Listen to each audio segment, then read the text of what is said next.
first thing I do immediately, fold them back, and then I grab a hold of it immediately like I'm going to put it on.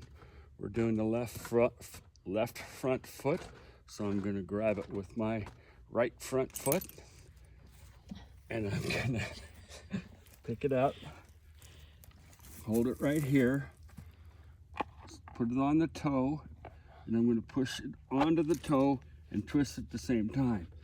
As soon as I do that, I'm going to stand in front, put my hand on either side of the boot, and I'm going to twist it so it slides on further, paying attention to that I have it on the foot straight. And then I'm just going to let him have his foot, but I'm going to keep a hold of them gaiters.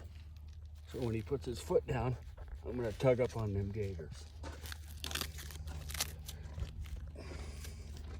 And if his foot needs to slide down in the boot further, as you pull up on them gaiters, it'll slide in there. Okay?